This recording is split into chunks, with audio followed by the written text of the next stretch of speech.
Hello students. तो आज के लेक्चर में हम पढ़ेंगे लॉजिक सर्किट के टाइप्स।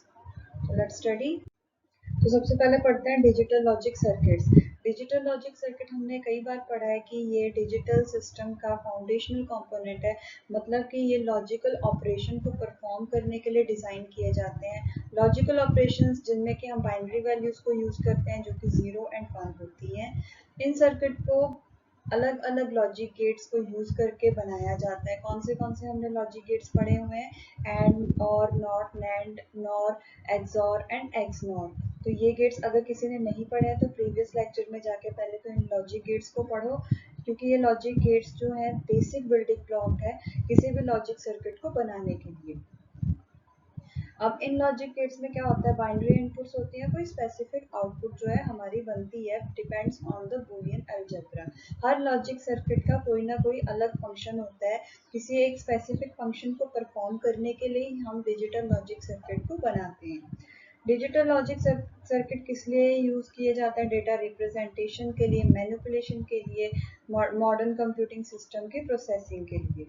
अब हमारे पास दो तरह के डिजिटल लॉजिक सर्किट हैं, one is combinational circuit and another is sequential circuit. अब देखते हैं कॉम्बिनेशनल और सीक्वेंशियल सर्किट क्या होता है और क्या क्या इन दोनों में डिफरेंस है। सबसे पहले combinational circuit. Combinational circuit are designed using various logic gate, क्योंकि ये भी एक डिजिटल सर्किट की ही टाइप है और डिजिटल सर्किट जो है लॉजिक गेट्स की हेल्प से बनता है, तो कॉम्बिनेशनल सर्किट भी लॉजिक गेट की हेल्प से ही बनता है। The implementation of combinational logic circuit is made in such a way that output depend upon the present input only। मतलब जो भी हमने लॉजिक सर्किट बनाया होगा उसकी जो आउटपुट होगी वो जो हमने इनपुट प्रेजेंट इनपुट दी होगी उस इनपुट पे ही डिपेंड करती है और किसी चीज़ पे वो डिपेंड नहीं करती। प्रीवियस क्या आउटपुट थी उस पर डिपेंड नहीं करती है, प्रीवियस क्या इनपुट थी उस पर डिपेंड नहीं करती है। जो अभी हमने करंटली इनपुट प्रोवाइड किया है कॉम्बिनेशनल सर्किट को, उसी पे जो आउटपुट है वो डिपेंड करेगी। तो यहाँ पे ये एक ब्लॉक डायग्राम है लॉजिक कॉम्बिनेशन लॉजिक सर्किट का। यहाँ पे I1 से लेके IN तक ये n इनपुट्स प्रोवाइड किए हैं, जिसके बेस में O1 से लेके ON तक n आउटपुट्स आएंगी। अब कितनी इनपुट होनी है, कितनी आउटपुट होगी, क्या इनपुट होगी और क्या आउटपुट होगी, ये डिपेंड करेगा कि हमारा कॉम्बिनेशनल लॉजिक सर्किट कौन सा वाला है, क्या उसका ऑपरेशन परफॉर्म होगा। तो टाइप्स हैं आगे कॉम्बिनेशनल लॉजिक सर्किट के। सबसे पहले circuit to perform arithmetic and logical operations. कौन से हैं अरिथमेटिक और लॉजिक ऑपरेशन परफॉर्म करने वाले कॉम्बिनेशन सर्किट? वो है adder, subtractor, comparators, programmable logic device. तो ये जो है ये सभी कॉम्बिनेशन सर्किट एक एक करके हम अगले लेक्चर्स में पढ़ेंगे, डीप में पढ़ेंगे कि कौन से इसमें डिजिटल लॉजिक गेट्स यूज हुए हैं, क्या इसकी इनपुट होगी और क्या आउटपुट होगी। इसी तरह से कोड कन्वर्टर्स होते हैं जो कि BCD, binary, 7 segment display. Code converter मतलब कि इनपुट किसी और कोड में दी गई हो और आउटपुट हमें किसी और कोड में दी गई हो। फॉर एग्जांपल इनपुट अगर हमें बाइनरी में दी गई हो और आउटपुट हमें BCD में चाहिए, इनपुट हमें BCD में दी गई हो और 7 सेगमेंट डिस्प्ले में हमें आउटपुट चाहिए, तो कोड को कन्वर्ट करता है। Next is data transmission. Data को ट्रांसमिट करने के लिए उसके लिए हमारे पास एनकोडर है, डिकोडर, मल्टीप्लेक्सर, डीमल्टीप्लेक्सर, ये सारे ही हम इन डिटेल आगे लेक्चर्स में पढ़ेंगे। तो कॉम्बिनेशनल सर्किट्स में हमने ये जितने भी यहाँ पे कॉम्बिनेशन सर्किट बताए हुए हैं ये सभी के सभी सर्किट्स एक एक करके हमने स्टडी करने हैं। नेक्स्ट टाइप है सीक्वेंशियल सर्किट की। अब कॉम्बिनेशन सर्किट में क्या था, सिर्फ इनपुट करंट इनपुट पे हमारी आउटपुट डिपेंड करती थी, लेकिन सीक्वेंशियल सर्किट में क्या होता है कि इनपुट के साथ साथ हमारी प्रीवियस आउटपुट पे भी नेक्स्ट आउटपुट जो है डिपेंड करती है। मतलब अगर हम ये कहें कि सीक्वेंशियल सर्किट में हम एक कॉम्बिनेशनल सर्किट के साथ में एक मेमोरी एलिमेंट को ऐड कर दें तो वो सर्किट हमारा बन गया सीक्वेंशियल सर्किट। मेमोरी एलिमेंट का क्या काम है? मेमोरी एलिमेंट का काम है जो प्रीवियस आउटपुट है उसको स्टोर करके रखना। तभी तो हमारी जो आउटपुट है वो इनपुट और प्रीवियस आउटपुट पर डिपेंड करेगी, कहीं ना कहीं तो हमें प्रीवियस आउटपुट को भी स्टोर करना पड़ेगा।